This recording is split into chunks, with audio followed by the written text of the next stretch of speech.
black kids don't see black leadership at any level in their community, they're not going to think it's possible for them to be there. I only seen white people, and I actually made a profile picture of myself as a white guy. How do you see where this country is headed now with the leadership of Prime Minister Mark Carney?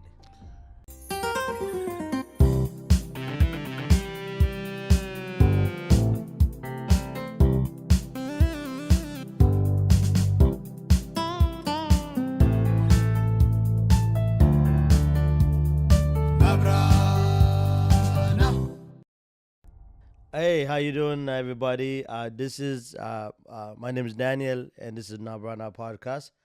By the way, NABRANA is a Tigrigna word. It means our life, which is the day-to-day part of our life. That's what it means. So I just want to say to those of you who are new to this channel, I just want to say welcome to NABRANA podcast.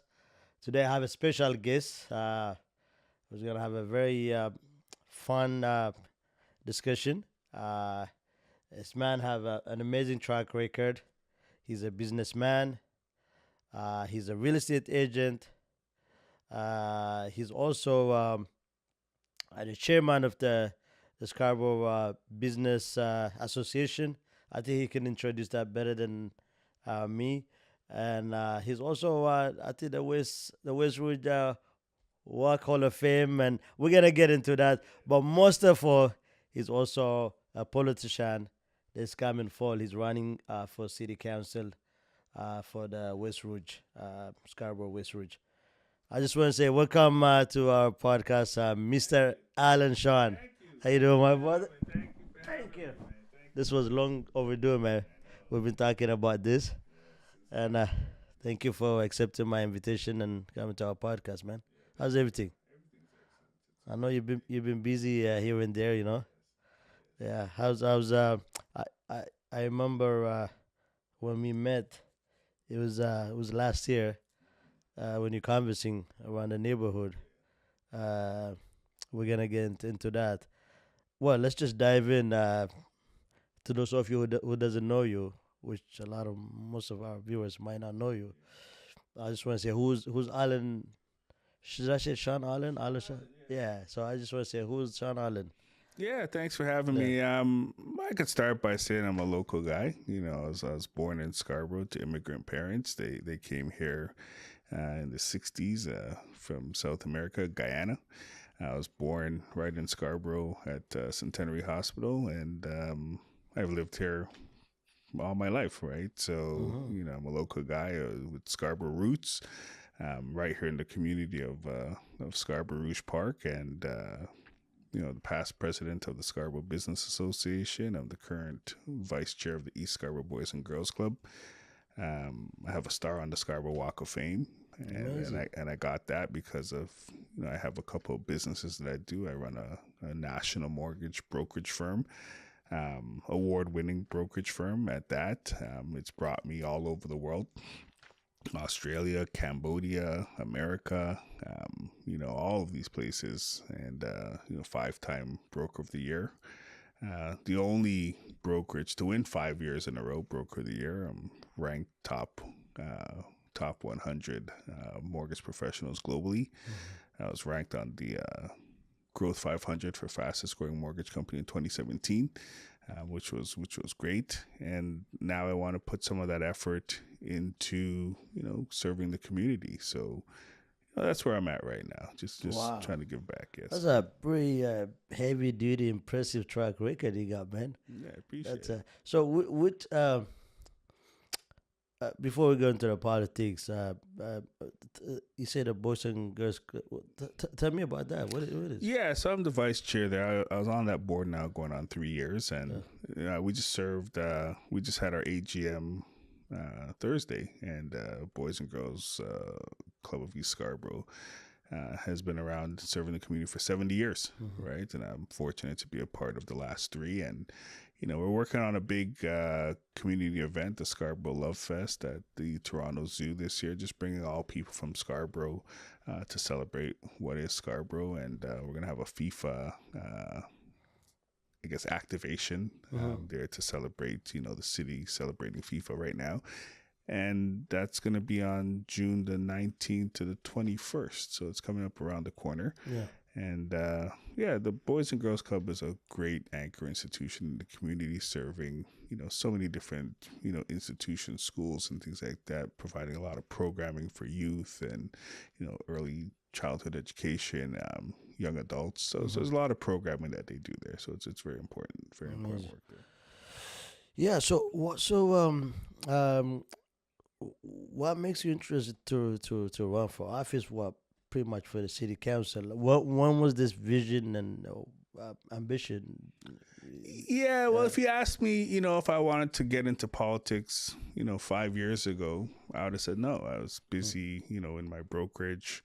You know, as a broker record, you know, managing people and staff and, you know, trying to pull and extract the best out of people. And then I joined the Scarborough Business Association. Actually, I seen the Scarborough Business Association form because their office was in my office when we first said we were sharing an office space, a co-working space at 100 Concilium at McCown and 401. And I seen that organization form. And at that time in 2016, they said, hey, do you want to be one of the founding members? And I was like, you know what? I'm busy with my business, but I'll support you in any which way you can or you need me to. And then after 2 years later, I actually physically joined the association because my business was still relatively new.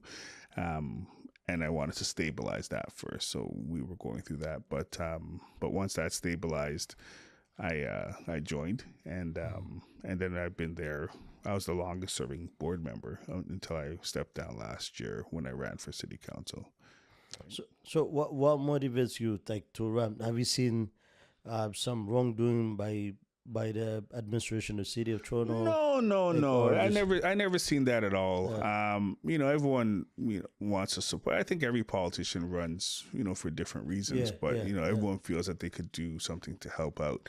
And the Scarborough Business Association, I guess, unintentionally became the driving force for people to come in and learn to engage with, you know, your local politicians at all three levels. And this is kind of where I got introduced to that, you know, mindset. And, you know, the TTC chair, Jamal Myers, came from the Scarborough Business Association. Andrea Hazel, MPP for Scarborough-Gilwood, came from the Scarborough Business Association. And then the sister organization, the Scarborough Community Renewal Organization, is where Jennifer McKelvey, who was the deputy mayor and past city councilor here, came from. So I got introduced to Jennifer at the SCRO AGM, and John Tory came in. I was the sponsor for that event. And I said, hey, this is actually good. You get to meet some, you know, very impactful people. I got to meet John Tory, had lunch with him twice through that relationship, and just the conversations that I had there were pretty impactful. And then I got to host, you know, Olivia Chow twice, right? So, you know, just those conversations and just the people that I got to meet helped develop my, you know, thought process into, hey, maybe I should, you know, get involved in the community. And that's kind of where the passion started. So it wasn't that I seen an injustice happen or I, you know, wanted to do something. I was just like, hey, you know, I'm in the room with these people and I have some value that I could add in. That's where it came from. Yeah, interesting. Well, when we met last time, when I saw you with the volunteers, immediately I said, you know what? I didn't know anything much about your policies and stuff, but I said, one thing that I saw was like, you know what? This can motivate young, you know, African Black youth and the young generation.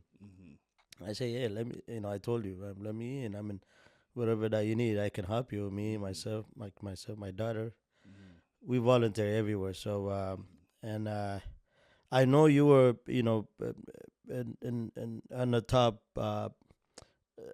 like you were up there. Like I don't know how. Or the reason that you lost. You want to touch up on that? Like, well, so I think that's fine. Last year when I ran, it was a by-election. Yeah. So Jennifer McKelvey It was only for 10 months, right? Yeah, she was there. She was in the position. I supported her when she ran and got reelected as well. And she stepped down to run federally in Ajax. And we had a great relationship. We would meet consistently. And that was because of the role that I had with the SBA. And, the opportunity became available. So as a net new candidate, no experience, in a crowded field of 20 candidates, 10 of which have ran before, I came third, right? So I was pretty happy with that. Which there was a lot of, you had a lot of running mates. A lot of them, right? So it was, and I got just around 3,000 votes. The next person above me was the incumbent school board trustee for this area, who got 6,000 votes as the school board trustee in the last election. Anu and Dr. Anu, and I got half of her votes on the municipal by-election. So I was pretty impressed with that. And she beat me by around 300, 400 votes. And then the person that won, who's now our councillor, Nathan Shan, who I have a lot of respect for, he got 5,000 votes, but he's ran 15 times, right? And the mayor and her group, Progress Toronto, came out and supported him. And he got support from, QP, right, which is a labor union. So for someone that was independent and just going and knocking on doors, my message resonated. And to get 3,000 votes, that's an accomplishment that I'm pretty happy about. And, people came out and said, you got to run again. People love you. They want to hear your story. They want you to represent them. And that's why I'm back in the race now. Yeah, that's amazing. So could that be, I always see, like an outsider, not too deep into politics, but I also feel like, because as you know, the city has, it's multi-ethnic, multinational, the most multicultural city in the world. Sometimes during the election, could the background where you came from, could that be a factor? People not knowing your policy, what you stand for, could that affect you losing the vote? What do you think? No, I think we had a strong campaign. We had a very strong campaign, and I think the past campaign was, in my opinion, was a success. Even though we didn't win, it was successful because we got the message out, right? As a net new person, 3,000 votes is solid, considering that there were other people there, like Zakir Patel, for example, another great candidate. He's the school board trustee, and he was the vice president or vice chair of the Toronto District School Board. Nathan was the chair, and then Anu was also, I think, a vice chair, or she had tenure in the school board trustee. So 3 school board trustees, and I beat Zakir, who came, I think, 5th, right? And he had a strong campaign too, and people thought he would be ahead of me. And you know what? I'm not beating myself up about that, right? I got my message out, and the votes stood for that. And I think if the tables were turned and Nathan didn't have the support of Progress Toronto, and he didn't have the support, with the mayor and QP, and he was just a regular guy knocking doors like me, and it was his first time running, then maybe he wouldn't have had that many votes, right? So I know there was some support there, and that's fine. That's how politics works, and he let him do his job, and we see how it works out this time around.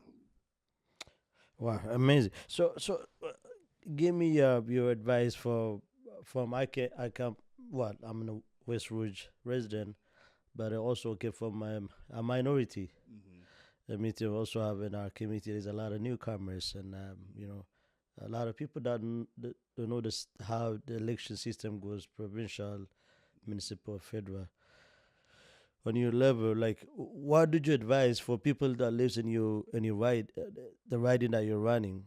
Like how they need the basic education, how the municipal election would affect them to day-to-day life. Like what like, just if you could just give us the basic knowledge and in what way could affect them and all that stuff. Yeah, well, you got to understand, municipal politics is the closest level of government to the people, Yeah. right? So things like affordability and taxation, all of these things that even from a federal level or a provincial level get downloaded to people, and the municipal government is the one that's closest to that, whether it's action or reaction or repercussions of whatever is done outside of that. So it's a very important level of government because you're going to engage with the people in the community the most. You know, as a federal MP, you're in Ottawa, you know, representing the riding, you know, 4 days out of the week. As a MPP, you're at Queen's Park representing, but you know, here you're representing every single day, right? So you're going to be communicating with the local people on a much more granular level.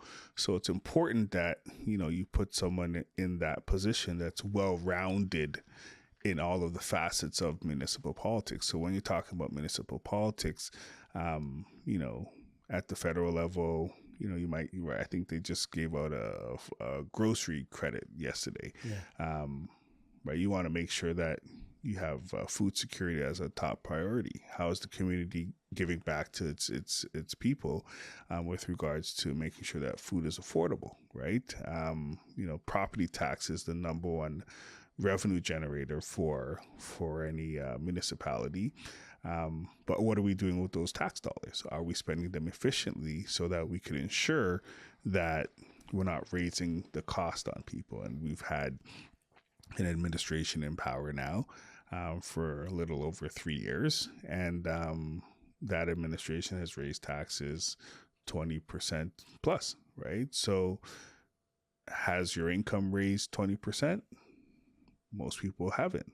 We have unemployment that's high. Youth unemployment is very high, and the cost of living is just not keeping up with inflation. Even though, you know, they have inflation represented, saying that I think the last check was 2.3, 2.4%. I don't know the exact number what it was, but and then as people retire and, you know, their income is, you know, in their increases to their income is geared off of tying it to inflation, property tax increases are not accounted for in that calculation, right? So now you're looking at property tax going up 20%. Your income is tied to inflation.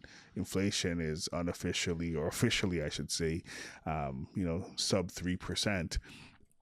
But then people are always behind the 8 ball, right? So a hidden tax on society is inflation, right? So, you know, then you start saying, well, I can't afford, you know, to live. And then you have homelessness, which is a ripple effect of that. You have, you know, people lining up at food banks. Food bank usage is at an all-time high. And then you have people that have mortgage defaults. Mortgage defaults are high, bankruptcies are high, and all of these things are going to affect and put pressure on the local economy. That's why it's important. You got to have someone there that understands that, right? And this is why I want to put myself in the ring to handle it. And my experience as a mortgage professional, I'm getting those phone calls. One of the fastest growing sectors in the mortgage industry is reverse mortgages. Reverse mortgages are a subset of the mortgage ecosystem that provides mortgage solutions to seniors 55 and over. So as a senior who's on pension and your pension is tied to the CPI, and the CPI is the rate of inflation, but it's not fully representing what's happening into the economy, now you're putting a vulnerable group of people at risk of homelessness or affordability or hunger, because now you're raising their property taxes and they can't afford to live in their home. So that's why I want to make sure that we're very, you know, aware of what we're doing with our tax dollars, so that we have a broad scope as to how these things affect the people in the community. Yeah. So just before we go into the current administration and City Hall, what is the qualification for someone, let's say, this coming forward wanted to vote for the city council, mayor of the city council, what is the criteria for someone um, To who's interested register, vote? Yeah. you got to be a resident of Canada. You got to be at least 18 years old, and you got to pay $100. That's it. It's there's no rhyme or reason. There's no educational requirement. There's No citizenship too. yeah, I think you got to be a citizen. Yeah, you got to be a citizen. Okay. Yeah, you got to be a citizen. But other than that, that's it, right? So anyone could put their name in the hat, and this is why it's important to come out to platforms like yours and others to really express the intention as to why you want to run, because anyone could run, right? So this is where you kind of separate yourself from the pack and say, hey, I'm running because here's my platform. This is what I want to do. This is my plan. And you got to get that message out to as many people as possible. And that's why I appreciate you having me on. Yeah, amazing. Yeah, no, I didn't know. I thought it was like for the mayor or city council. I didn't know you have to have a citizenship. But I guess that so I just to give some people, I because sometimes some people take it so easy when it comes to election, and they tend to complain, But if you are qualified to vote, I mean, especially most of us that comes from other countries, uh, we don't have the privilege to vote what the people or the political party, you're pretty much denied that. So here we have that, what do you kind of call it, privilege to, So I just wanted to mention that to the people who doesn't know or what the criteria is. I mean, going to the current mayor. I mean, a lot of people in my area we discuss. I mean, this lady is killing us with property tax, and I mean she raised since she came in office. I think she raised what 26%. Yeah, it's up there. It's up there. But the thing is, you know what? I've engaged with her on several occasions, and Mayor Olivia Chow. Yeah, Mayor Olivia Chow. She, you know what? She has a hard job to do, right? And one thing I want to say is that she came into a situation where I don't think she had any other choice but to raise taxes because John Tory didn't raise them at all, and then the infrastructure was crumbling. So she had a hard job. This ward, Scarborough Rouge Park, Ward 25, was the only ward that she didn't win in Scarborough. Anna Bailau won this ward, but the mayor almost won. She lost by 39 votes. Now, when you look at, affordability, like I said earlier, people just can't afford 20, 25, 30% property tax. And I think that if the mayor gets reelected and then she has a band of people that she supports, including the current councillor that's here, who she supported, you got to be very careful, because I think that sets up the framework for future tax increases without any guardrails in place to offset any expenditures, right? We've had many, questionable things that we've, as a city, spent money on. There's projects that go over budget. And I think the status quo has to be that that's not acceptable, right? I think there should be penalties in place if a project goes over budget, or a project gets delayed, or if a project doesn't finish on time, or whatever it is. I think there should be guardrails in place to safeguard, because we have to safeguard, taxpayers' money. It's hard earned money. People are struggling right now. Every penny counts. And I think this is what you want in City Hall. You want someone that's accountable for that. And that's what I represent, fiscal responsibility with public tax dollars. But with regards to, Olivia Chow, she has a hard job to do, right? So I commend everyone that wants to run in public office, that puts their name out, that you got to respect the office that they're sitting in, because the decisions that happen behind that, you don't really know what they're going through. And that's that. You got to put respect on the position. But a lot of people like her and don't like her for various reasons. And I have no problem with Olivia Chow, but I think that there needs to be guardrails in place for how we spend tax dollars. Another thing too, we went through renaming Dundas Square downtown, for whatever reason. And I think that to me was a waste of tax dollars because you renamed Dundas Square, but it's still located at Yonge and Dundas. So the name of the subway station is still the same. The name of the street's still the same. So what I would have done is I would have taken that $3 million, put it into an endowed fund, named the endowed fund Sankofa Endowed Fund, or whatever name you want to name it. And then the revenue that you get from the endowed fund, you use that to support the community. Yeah, I think that would have been a better use of tax dollars, right? Yeah. And these are the type of intricacies that I want to bring to City Council and provide opportunities for us to use the money that we have more efficiently, right? And that's my thought process there. Yeah, I mean, by the way, I loved her husband. Was an amazing man. May he rest in peace, Jack Layton. As I told you earlier, I went to his funeral. I put my daughter in my back. Yeah. And because he was the most genuine man. And anyway, so yeah, I mean, I think because already the city's over. The most expensive. It has become the most expensive city to live in, and people are stretched, and especially the middle class. And the middle class, most of like own a property, and they're living in a very tight budget, and paying $600-700 every month. If you divide that into 12 months, that's a lot of money. I mean, comparing to the 905, yes, because the city have a lot of businesses, and we should be paying less taxes, right? But I just in a short, how long she been in office? What, 5 years, 4 years? No. She came in on a by-election in 2023, I think. After COVID. Yeah, it was in COVID she came. So within that 3 years, the amount of tax is huge, right? It's a lot. Anyways.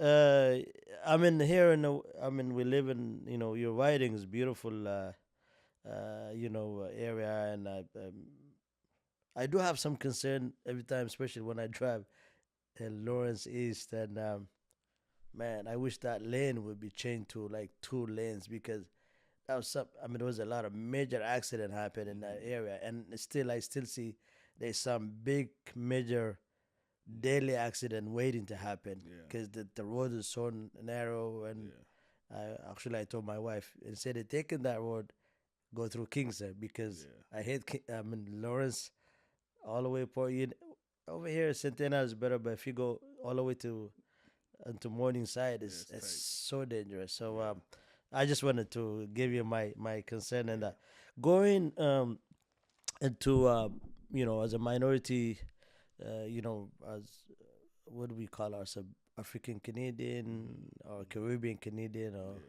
and you're from Latin America, from Guyana. Our representation is extremely low.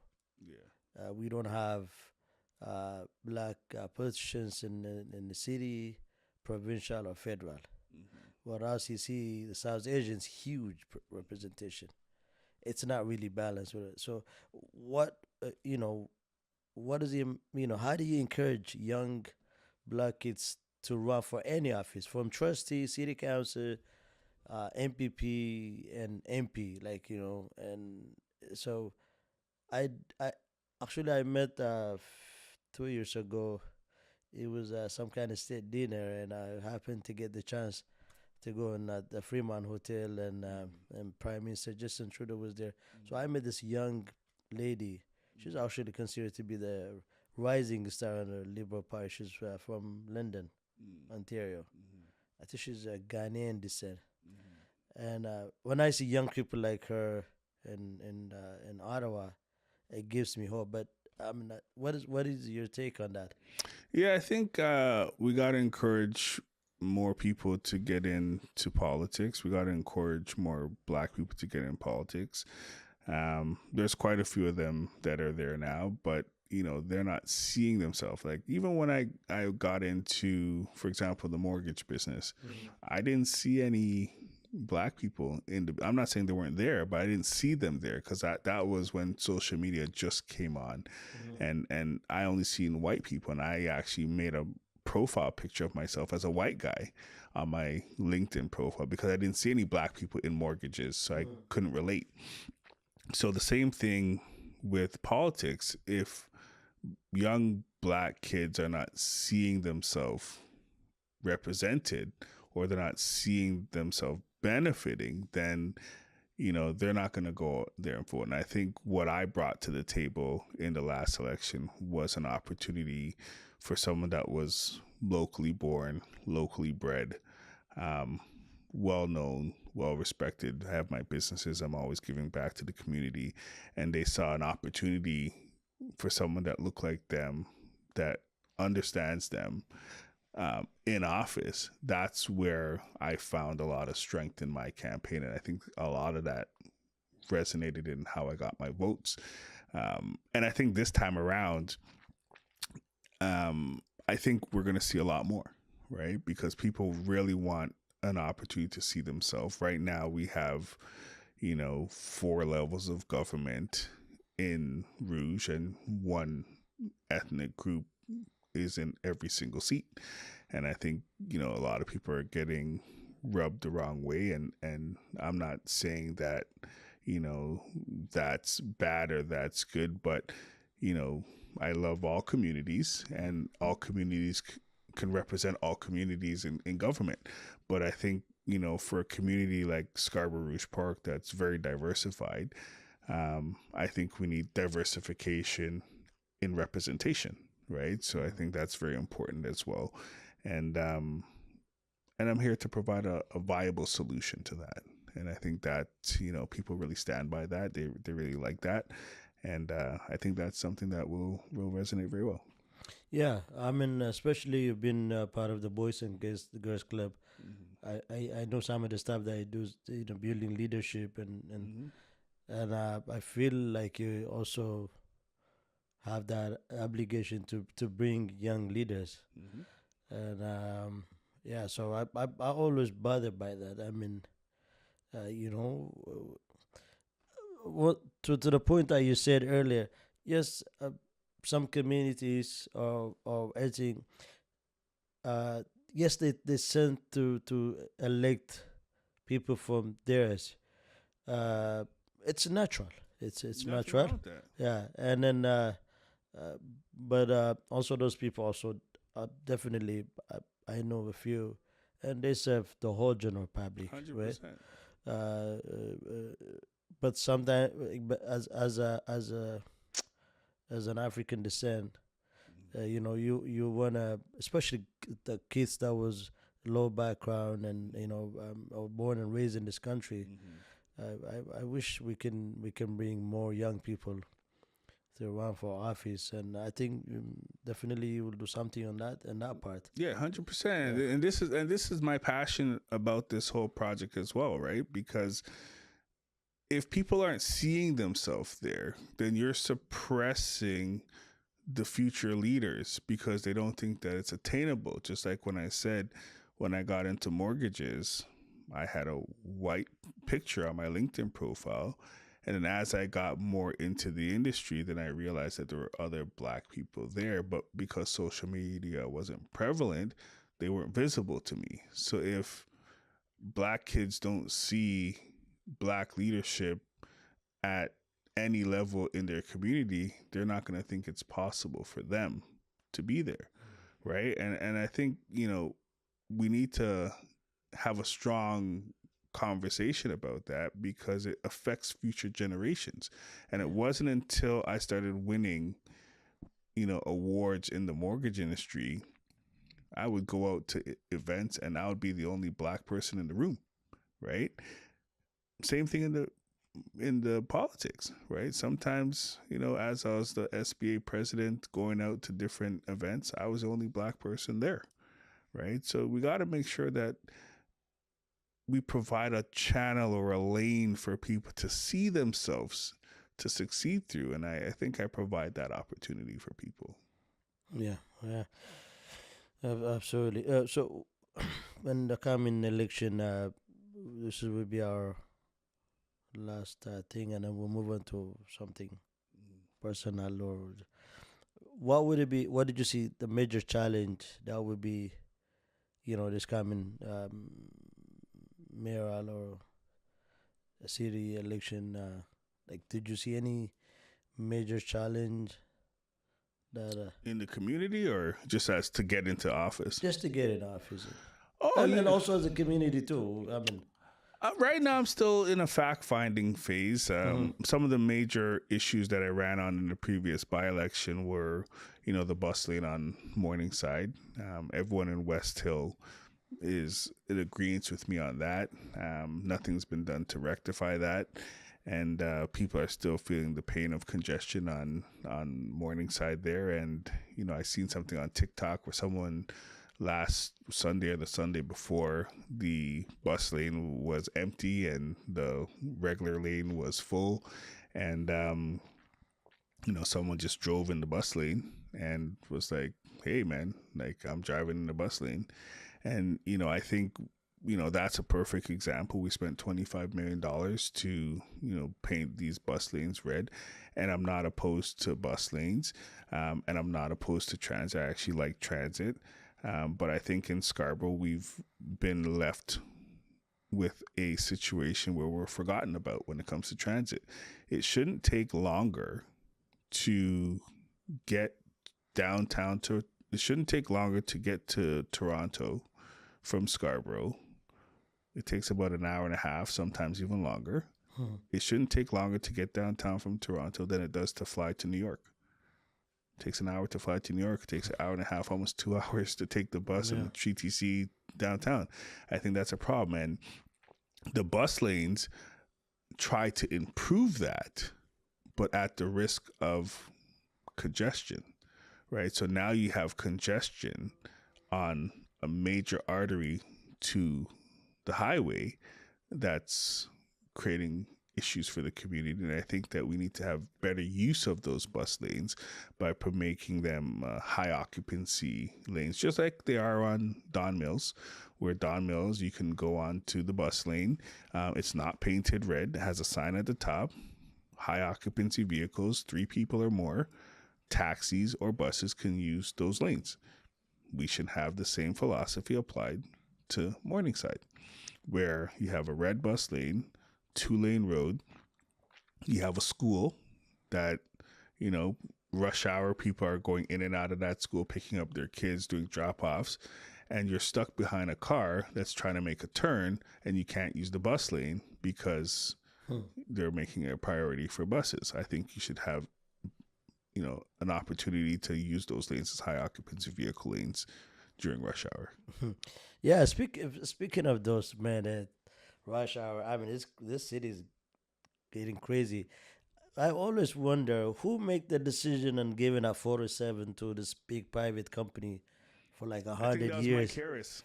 That was Mike Harris. Was that Mike Harris? I think so, yeah. That was the most ridiculous thing that you can do to the city. Yeah. I mean, the amount of money that you pay on that highway. Yeah. It's just crazy. I mean, I'm not, you could charge, I mean, every city in North America have toll fee and all that, but that ridiculous charge using that highway is just, does it by any chance the city cannot, I don't know if the city of That's the Toronto owns that. province. That's the province. It's a province, right? Yeah, I think Doug Ford, instead of trying to build a tunnel under the Mike Harris 401. was, the premier, I remember. Yeah, so instead of trying to build a tunnel under the 401, Doug Ford should buy back the 407. Yeah. That's what he should do. Yeah, because I mean, I can see, 5-10 years, when I went to Dallas, Texas. Yeah. Man, the amount of highway that I saw. Oh yeah, in I that like city, Dallas, but everything's so far out in there. My goodness, I mean, he can just fly, and then you see Toronto is the opposite, everywhere. Congestion. To go to the 401 or forget the DVP. Like I was on the DVP coming after I left. I went downtown and I was on the DVP at almost midnight, and it was bumper to bumper traffic. Yeah. From Bay from Lakeshore all the way up, bumper to bumper. I was like, what the hell's going on here? Yeah, it's so I see that could be a serious issue for the city, because when you have, when you stay in the highway on the traffic for an hour 40 minutes, one, you're taking time from your family's time. You won't be productive because you're spending a lot of times on the roads. I don't know what they could do to. I mean, I heard a story in Boston spent billions of dollars To not finish the highway. No, they did an underground Tunnels. and because it was already from the get go and they're building the city. I guess they cannot build a highway. Yeah. I think we have that issue here too. Yeah. Well, now thank God they're extending the subways and stuff. Maybe Well, talking about subways, Yeah. right? Talking about subways, we had a transit plan in place under David Miller that was fully funded, all three levels of government, and then Rob Ford canceled it. And I think that would have been a great foundation to improving Scarborough Transit, and they canceled that plan. Now we went from I think it was 5 or 6 stops on the line 3, the Scarborough RT. Now we have 3 stops, so we're losing again, right? So I think there's a lot of waste that's happening, and I want to get to the bottom of that. And I think we need to have, like I said, guardrails in place to prevent that type of stuff. Well, that's amazing. I mean, I hope the election. We have to galvanize to support you, man. Like the community. 'Cause it seems like you got an amazing plan, amazing track record. You've been in the business and the real estate. I mean, every pocket, every what do you call it, blind spot. So I mean, so I think that you are the best person to represent I appreciate the it. West Rouge. Well, how's business? Are you doing now part time real estate, and how are you gonna? So last on year that? when I ran, I completely stopped my business and focused on the elections. My first time running was a short campaign, so I had to go all in. This time around, I'm donating, 50% of my effort to still run my business and 50% of my effort to the campaign. And then as the campaign gets later on in the season, I'm going to ramp up and do 100%. But right now, it's I'm just going out and doing things like this, coming out and meeting people like yourself. Small groups. So if anyone wants to meet, they have a small group of people they want to chat with and get, connected. I could definitely entertain that. I'm just trying to understand what people are feeling right now. What are the pain points? And one of the main things is affordability. That's the main thing. Transit's another one. Youth unemployment is another one. And the environment. We're in the Rouge, beautiful park, largest national urban park. We got to protect that as well, right? So a lot of people are concerned about, where we're going with the community and congestion and pollution, and we want to make sure that we're preserving the environment as well. So it's cheaper to preserve the environment than to not preserve that. And, data centers and AI is a big thing as well, where it's using a lot of fresh water to I guess manage that data. It's a lot of people are concerned about that as well. So everyone has different issues. Yeah, I mean, how do you see where this country is heading now with the leadership of Prime Minister Mark Carney? Yeah, he's got a hard job too. And regardless of what people say, Canada's still a great country. There's other countries out there that are in far worse shape that are not getting televised, and we have a great foundation. We can go outside, we can walk the street, we can engage. We have a stable currency. There's other places in the world you can't do that. So Canada is still a great place to live. It's a great place that has 4 seasons that you could enjoy, but there's some work that needs to be done, and there's always an opportunity to improve. And I think Carney came in, he's had a hard task, but he, I think, is in a position where he's up against a formidable foe, but I think he can handle that, right? And then, yes, there's issues. Yes, we had, 2 consecutive terms of decline in growth. Yes, we're officially in a recession, but I think unofficially we're in a depression, right? So, you gotta look at what can we do collectively to safeguard against that, and what can we do as a community to help people. And like I said earlier, things that happen at all 3 levels, including the federal level, affects the people in the municipal and close to the ground. So we got to monitor and have a relationship with, our federal counterparts, and I have that relationship. We got to have a relationship with our provincial counterparts. I have that relationship. So you want to have someone that's in a position that can, hit the ground running when the time is needed. And I think that's what makes me a candidate, a viable candidate for this role, because I have the relationships already in place. So this past 2 weeks we heard 2 different news. One, we are in a semi-recession, and then yesterday I heard the news. The job market is doing amazing. 86,000 new jobs been added last month. Let's talk about that. Yeah, how is that? It's like, they did not expect that kind of a job. I'll tell you about that. So the job numbers, and they have different unemployment stats. A job is, according to StatsCanada, someone who's working. Whether they're working part-time or full-time, it's considered a job. A lot of the jobs that they're accounting for now are jobs that came in through the Canada Summer Jobs Program, where the government put money into the economy to provide opportunities for young people to work. Talk to me in September, right, or October, when that program runs out. Then we're going to have a lot of job losses because there's no more funding for that. Tariffs are a major disruptor in job creation. AI is another disruptor in job creation. LinkedIn just laid off 900 people.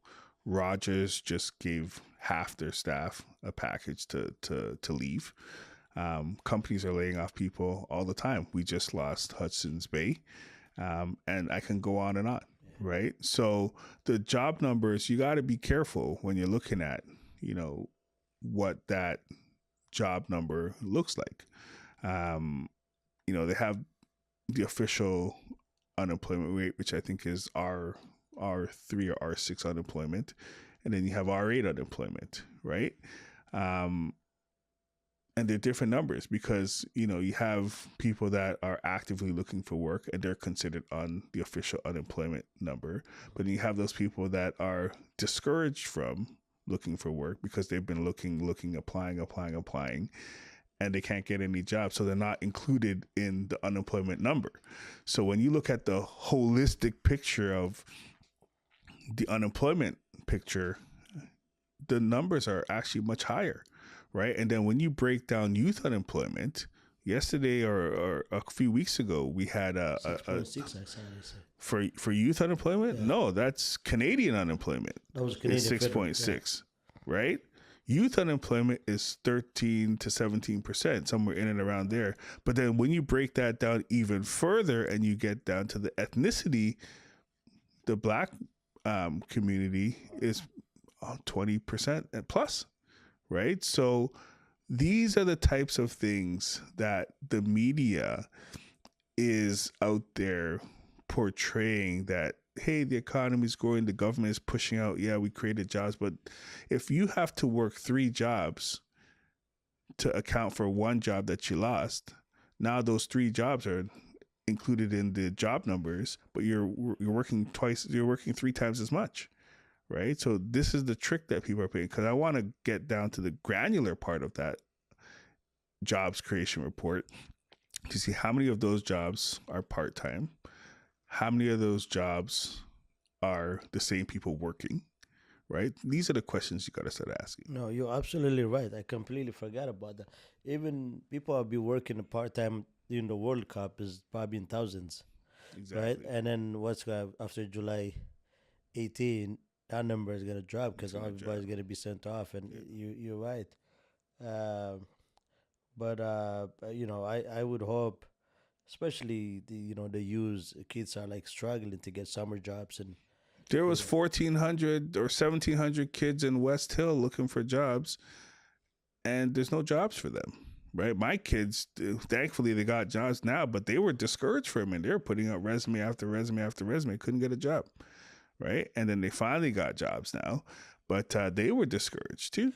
Do you think companies are exploiting though, like taking advantage of newcomers with a very low pay rate, and could that be another issue? Well, look what they did with Tim Hortons. They were using foreign workers, right? That's what companies are doing to cut their bottom line. Now Tim Hortons got exposed about that, right? So there's a lot of little things that are happening, a lot of intricacies that are happening in the economy that they're portraying a story on the media to keep people in check. But when you look down into the community, you go to the local food bank, you go to the local riding association, you go to the park, you talk to people, you go to the grocery store, people are actually hurting. They're hurting a lot. I see it. People are calling me, and I specialize in alternative financing, and people are calling me for second mortgages, reverse mortgages, private mortgages, and this is an indicator to say, hey, listen, there's a canary in the coal mine here. Something's happening in the economy, and we need to take a look, right? And that's why I want to say, you got to come on and take a look at what I'm doing with my platform and support what I'm doing, because I'm seeing what's the effects of all of these government policies. They have a ripple effect down the economy.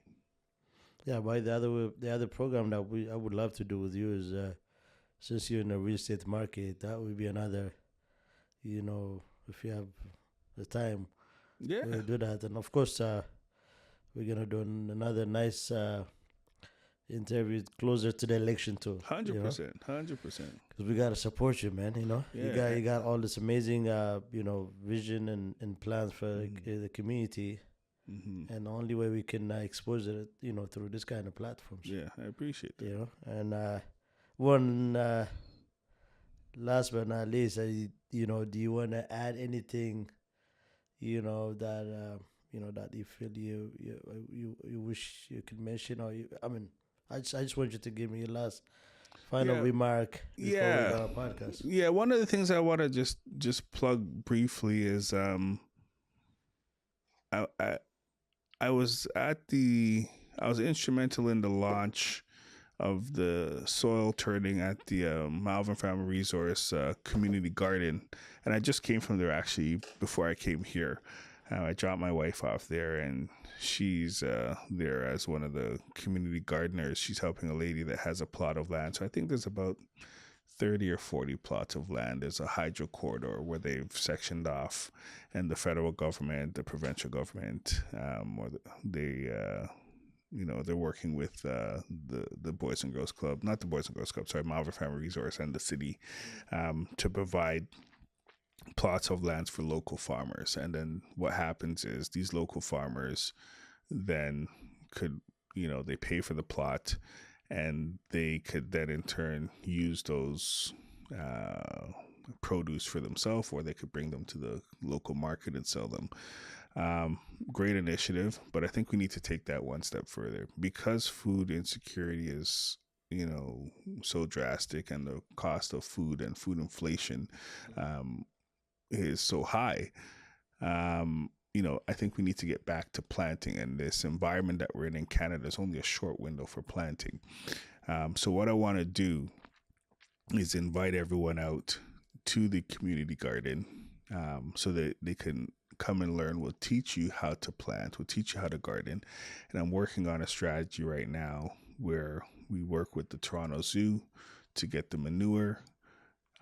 We work with Home Depot or another Lowe's or whoever or even local businesses that have their skids. They have, the skids with the wood skids. Yeah. We take those wood skids, we repurpose them, we build planters, and we teach people how to plant and then put those into people's backyard, put them on their balcony so people can start growing produce for themselves. And I think that's something that would be very good. That is amazing, man. And teach people how to grow. I have some piece of land and that I don't bother to see in my place. Yeah. I wanted to grow something in there, man. Yeah, so I think we got to teach people, and I think this could be an opportunity for to teach entrepreneurship, because right now unemployment is high. You have youth unemployment high, but no one's talking about youth entrepreneurship. So we have to create a program where we're teaching youth how to be self-sufficient, because if there's no jobs out there, you have to create the jobs, right? So we want to teach people how to create a value for themselves to be involved in the community. I think this would be a good start, because now you're learning soft skills, you're learning carpentry, you're learning agriculture, which is huge, and just the spin-off effects of this program. So how could they get this information? Well, I'm putting it together now, so I need your help. But well, we have the community garden, so I can invite you. We could go there anytime. I could show you the community garden. There's a lot of farmers out there. But I think this program is a pet project of mine that I've had on the radar for a while. I brought it up to the Boys and Girls Club, to the Malvern Family Resource when they had their past executive. But then when he left, the thought process kind of passed away. But I really want to put that program together and bring in community partners. I already talked to the zoo about it. They have they take the manure from the animals, and they could actually use that ethanol from the manure to light houses, right? So that's actually huge too. So we're using an ecosystem that's sustainable, self-sufficient, and then we're recycling skids, right, to make the planters. I think it's a great initiative, and I think we got to put it together. I got you, man. I mean, if you need a platform for that, And I really wanted to get to know about this, and we have enough people in our community unemployed and very smart people. I mean, we can get them into this this program. I think it'll be good. That's amazing. It's called Grow Where You're Planted. I'm gonna put something. I'm gonna formalize it. But Grow Where You're Planted is the name of the. That's amazing. Right. So. Well, I guess.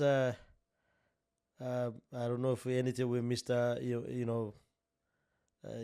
know. We pretty much start the basic stuff. We're just beginning. We're gonna do more podcasts in the coming soon. Especially toward your podcast. But I really appreciate you for coming out here, having discussion, taking the time, and Thank you.